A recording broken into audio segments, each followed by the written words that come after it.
नमस्कार विद्यार्थियों, आपके अपने समृद्धि परिवार में आपका हार्दिक स्वागत है। गुड मॉर्निंग, सुप्रभातम। कैसे हैं आप सब लोग? आप लोगों की इस दोहरान प्रक्रिया में आपने जो जो महत्वपूर्ण टॉपिक्स थे उन सबको पढ़ लिया है और कारक, अशुद्धि संशोधन, लिंग, वाक्य निर्माण, ये सारी प्रक्रिया पढ़ने के बाद एक इसी तरीके की जुड़ी हुई इकाई और है जिसको हम आज पढ़ेंगे, वाच्य परिवर्तन। वाच्य परिवर्तन का आप लोगों के पेपर में एक प्रश्न जरूर आता है। याद रखिए सभी, वाच्य परिवर्तन में एक प्रश्न आप लोगों को जरूर पूछा जाता है। वाच्य मतलब क्या होता है? कहने का ढंग अथवा तरीका। कहने का ढंग अथवा तरीका ही क्या कहलाएगा? वाच्य। देखिए यहाँ पर मैं बात कहूँ तो वाच्य के 3 प्रकार होते हैं। वाच्य के कितने प्रकार होते हैं? 3 प्रकार होते हैं। और वो तीनों कौन कौन से प्रकार हैं? ध्यान से सुनिए। पहला है कर्तृवाच्य। कौन सा? कर्तृवाच्य। दूसरा है कर्मवाच्य। कर्मवाच्य। और तीसरा है भाववाच्य। भाववाच्य। 3 प्रकार होते हैं, कर्मवाच्य, भाववाच्य, कर्तृवाच्य। वाच्य के 3 प्रकार होते हैं। कहने के ढंग अथवा तरीके को वाच्य कहते हैं। अच्छी तरह से याद करिए, कर्तृवाच्य, कर्मवाच्य, भाववाच्य। अगली जो इससे संबंधित जुड़ी बात है वो ये है कि सबसे पहले मुझे ये बताना है आखिर कर्तृवाच्य कब होता है। कर्तृवाच्य कब होगा? तो हम कहते हैं कर्तृवाच्य कब होगा? यदि अगर आप लोग देखेंगे कि कर्ता में जब कर्ता में प्रथमा विभक्ति, जब कर्ता में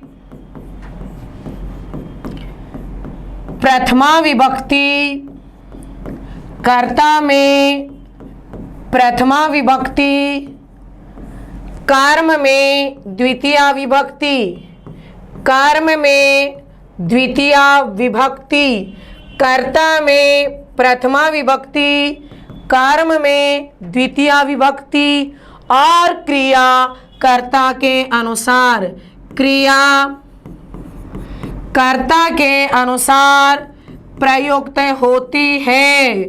क्रिया कर्ता के अनुसार प्रयुक्त होती है।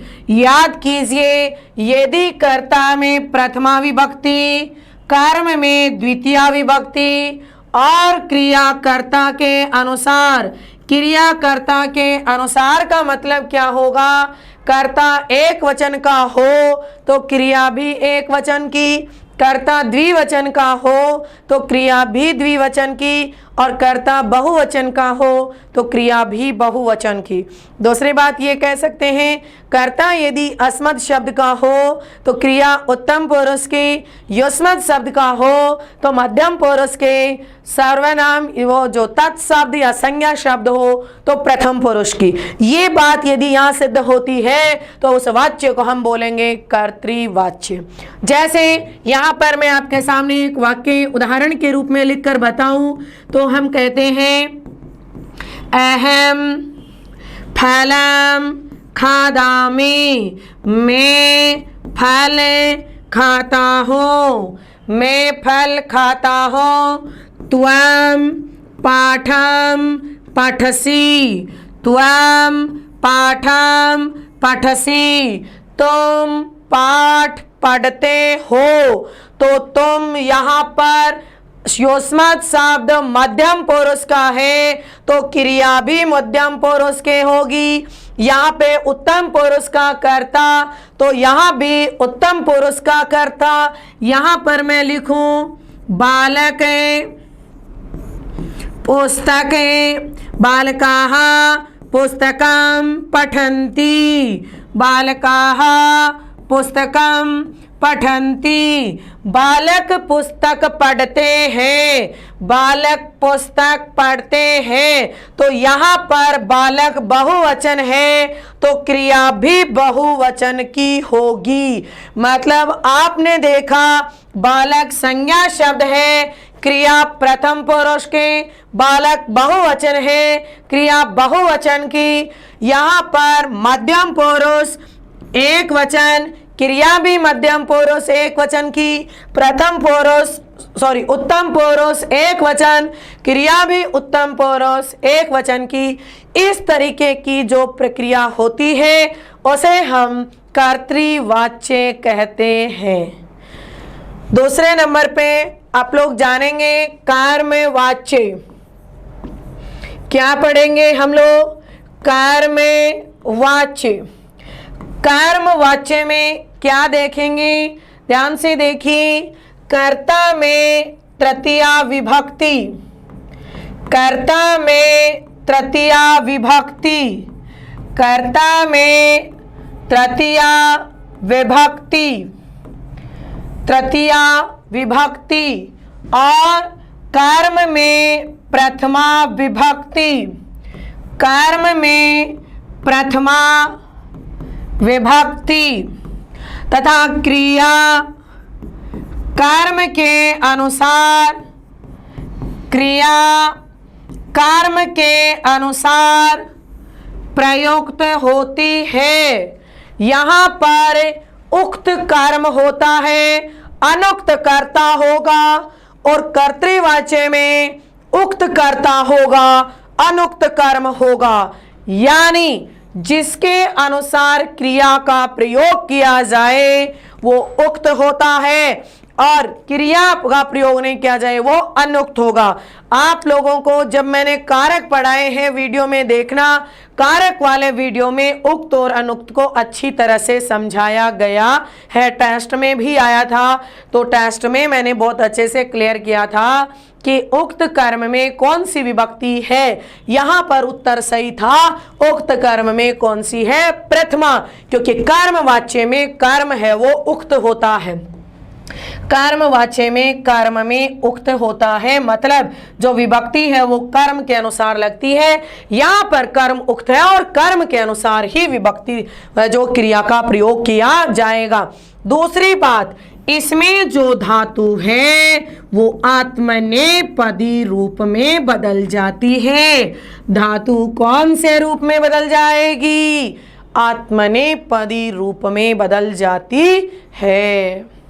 दूसरी बात, जैसे अभी मैंने एक पीछे वाक्य लिखा, अहम फलम खादामि, इसको मैं कर्मवाच्य में बदलूं तो अहम की तृतीया कर्ता में तृतीया होगी मया, फल की द्वितीया की प्रथमा होगी फलम, क्योंकि फल शब्द नपुंसक लिंग होता है और नपुंसक लिंग में प्रथमा और द्वितीया दोनों ही विभक्तियां समान होंगी।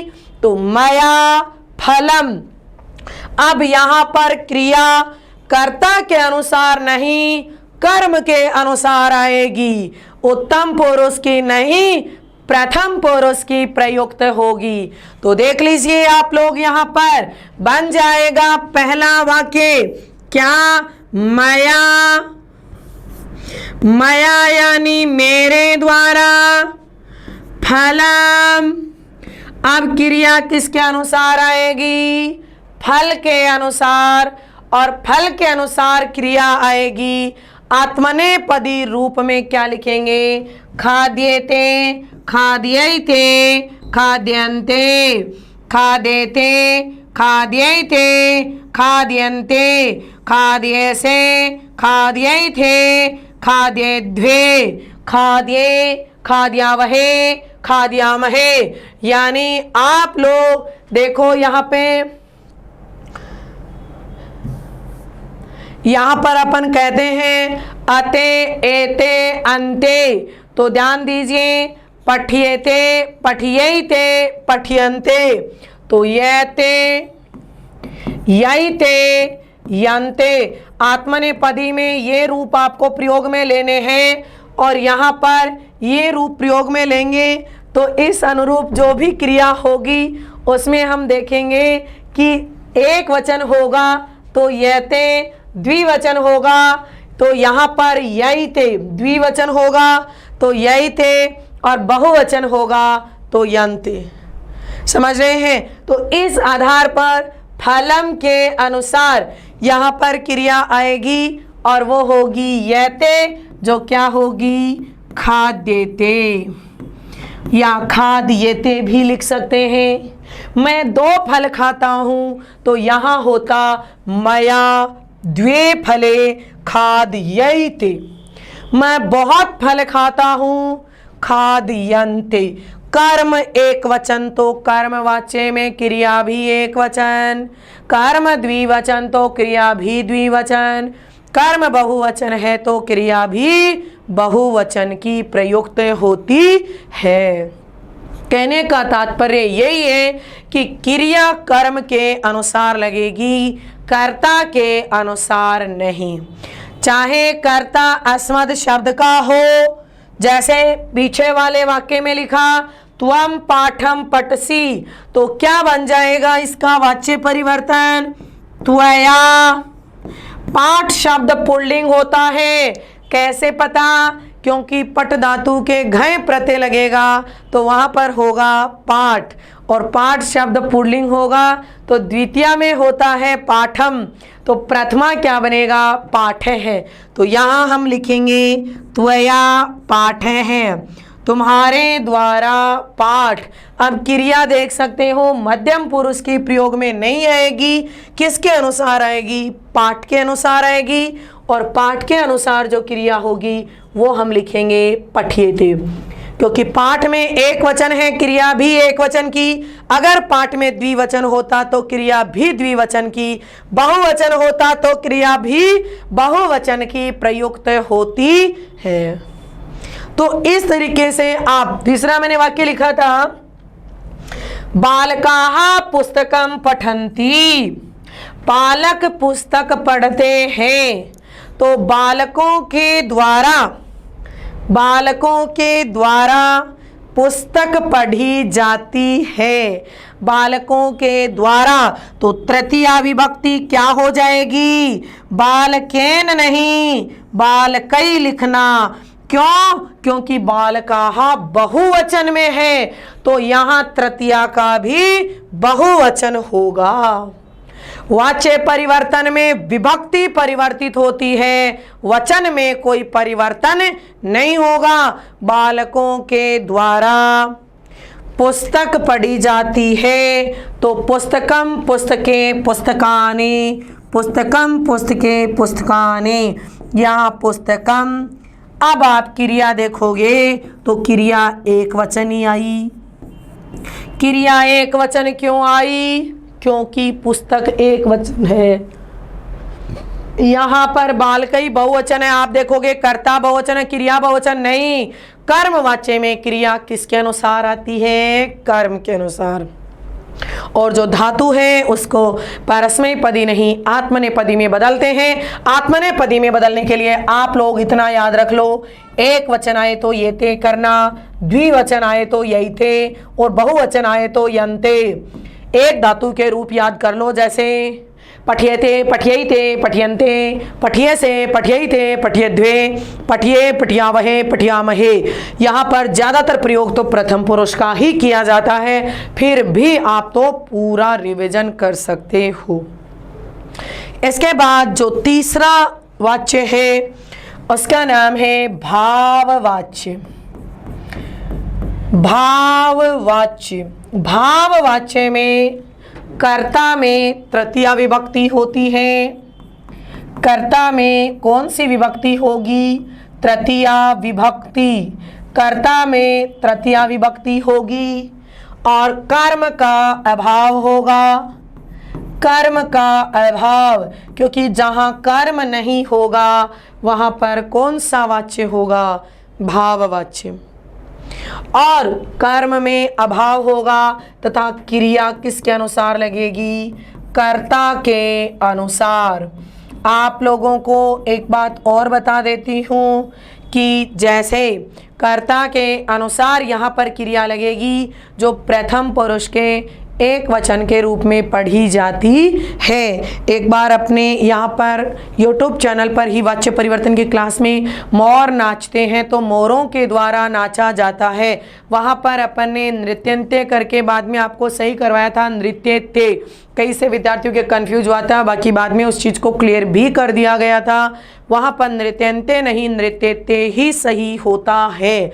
सेम वही बात है कि जो भी क्रिया हिंदी में बोलकर देखोगे बालिकाओं के द्वारा गाया जाता है, ठीक है। तो यहाँ पर क्रिया है वो प्रथम पुरुष एक वचन की प्रयुक्त में ली जाती है। अब आप लोगों को क्या करना है कि इस मूल रूप से इसमें भी धातु आत्मनेपदी में ही बदलेगी। ध्यान देना, धातु कौन से पद में आएगी? आत्मनेपदी में ही आएगी। अब आप लोगों को भाववाच्य देकर कर्तृवाच्य, कर्तृवाच्य देकर कर्मवाच्य, कर्मवाच्य देकर कर्तृवाच्य, यानी किसी भी रूप में प्रश्न किया जा सकता है। वो प्रश्नों का अभ्यास करने के लिए आज आप लोग 6 से 7 बजे संस्कृत समृद्धि एप्लीकेशन में टेस्ट देना और 7 बजे उसी टेस्ट का मैं लाइव आकर सॉल्यूशन करवाऊंगी। इसी इकाई के साथ एक इकाई और जोड़ी जाएगी, वो भी कई बार विद्यार्थी पूछ लेते हैं। कई बार ये कोई वैसे स्वतंत्र तो नहीं होती है, परंतु हमारे एक टॉपिक चलता है प्रश्न निर्माण, तो क्यों न अपन किसी प्रकार का सस्पेंस छोड़े, यानी जब पूरा ही सिलेबस करवाया है तो इस बिंदु को भी समझा देते हैं और इससे संबंधित भी 5-7 प्रश्न कर लेते हैं, तो आप लोगों के समझ में आ जाएगा। आप लोगों को कोई वाक्य दिया जाएगा और वहां पर पूछ लिया जाएगा कि इस वाक्य का प्रश्न निर्माण कीजिए। जैसे आपके सामने एक वाक्य मैंने लिखा, राम है पुस्तकम पठति, राम है पुस्तकम पठति। अब राम पुस्तक पढ़ता है, आपसे पूछेगा कौन पुस्तक पढ़ता है, यानी रेखांकित पद के स्थान पर प्रश्नवाचक बताओ या पुस्तक के स्थान पर क्या पढ़ता है। तो ये समझने के लिए आपको जो सर्वनाम पद है आप लोगों के संस्कृत समृद्धि एप्लीकेशन में जो फ्री मटेरियल दिया हुआ है स्टडी मटेरियल, उसमें आप देखोगे प्रश्न निर्माण के लिए किम शब्द के रूप दिए गए हैं। कह, कऊ, के, का, कऊ, क्या, का, है ना, केन काभ्याम कही, कस्मै काभ्याम के भे। तो ये जो रूप है वो वहां से आप लोग याद कर सकते हो, अच्छी तरह से समझ सकते हो। पुल्लिंग के स्थान पर कौन सा पद आएगा, स्त्रीलिंग के स्थान पर कौन सा पद आएगा। एक पेज में दूसरा, यदि किसी के पास संस्कृत समृद्धि नाम की पुस्तक है तो 101 नंबर पेज पर प्रश्न निर्माण से संबंधित किम शब्द भी दिए हैं और उनका अभ्यास कार्य भी दिया गया है।